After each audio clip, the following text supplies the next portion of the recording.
Okay, I'm making this tutorial video today for Shiny, my dear best friend, who has no idea how to animate in Toon. And I'm going to grab my tablet and show you Shiny how to animate.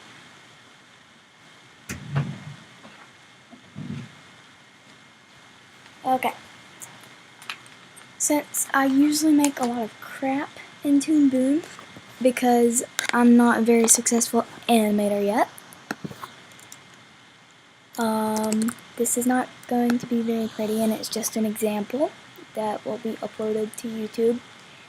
And so what you do first is, I usually cut off my grid because it's very annoying. Okay, so I'm just going to draw this cute little chibi formed cat that's not very pretty at all. And this isn't very pretty. It's going to have cute little derp eyes. And it's very ugly because I'm not trying. Okay, so we'll just pretend that this is something. Some type of thing that's cute. Okay, so there's an object. Now what you have to do is you need to go to your exposure sheet. And what I usually do is, because I have a Mac, I have to right click here and turn hiding on, so that's out of my way, and it will show that you have drawing 1. You need to right click it, and I usually set my exposure to 2. You can click this and it puts a little copy here. You right click it again and click duplicate drawing. Once that's done, you go back to your timeline, or I'm already here, and so I'll just move it somewhere, and this is just an example. So you just scroll down some more and you keep it going. But if you do not duplicate it, it's not going to work. So you have to duplicate it no matter what. And when that's done, you just keep on going, and that's what makes your animation.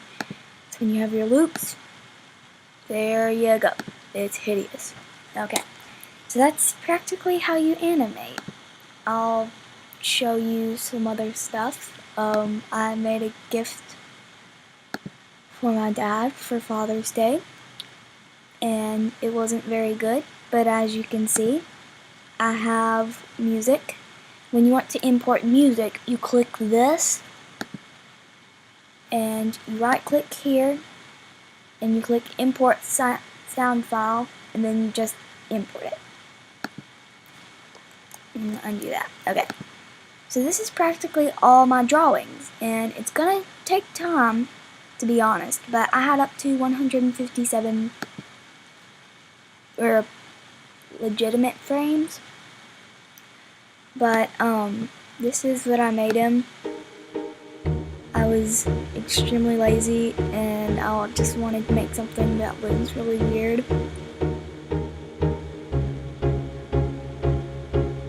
And my handwriting's not the best either. And I'm stupid because I didn't know what day Father's Day was. And because I don't pay attention to that type of stuff. So I ran out of time, so I had to make it really short. But most of these tools, okay, if you use this, we're just gonna make a little smiley face, okay? Okay, say that you wanted to move the image around.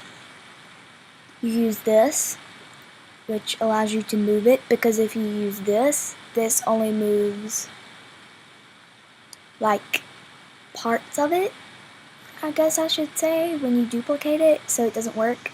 So you need to use this one. This will move parts of it around.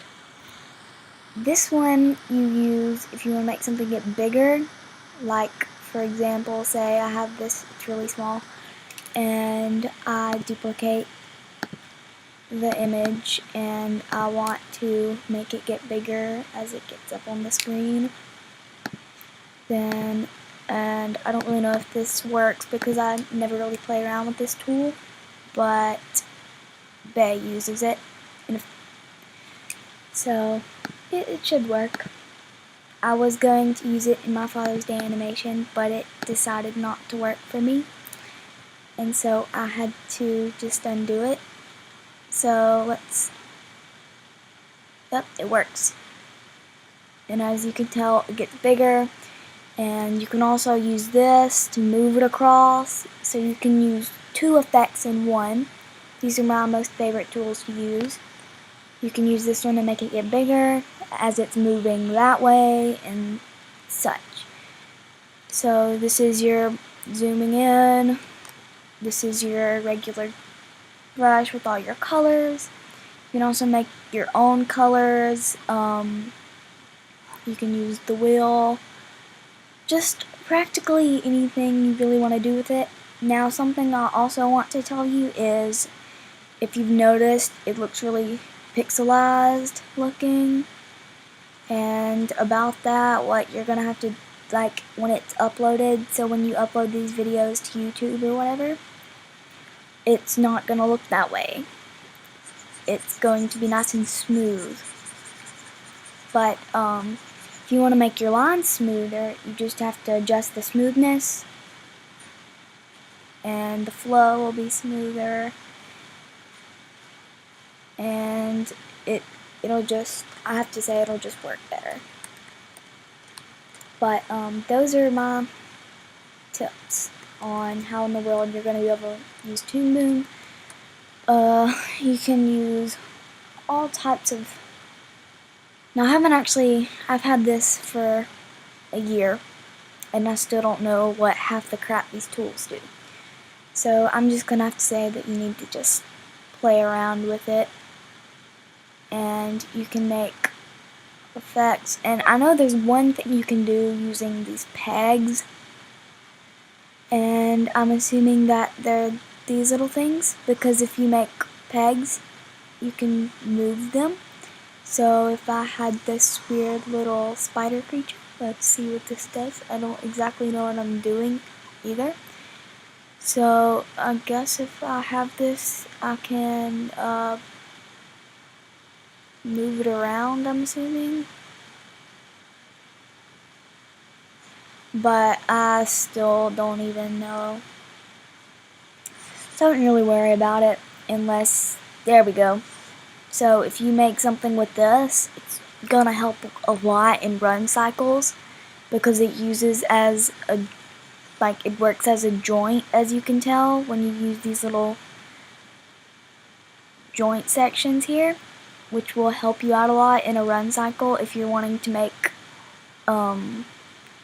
like, if you want the base of it to work, and if you want most of the parts to work, then that'll be really helpful, because it'll give you a nice solid base for smooth animation.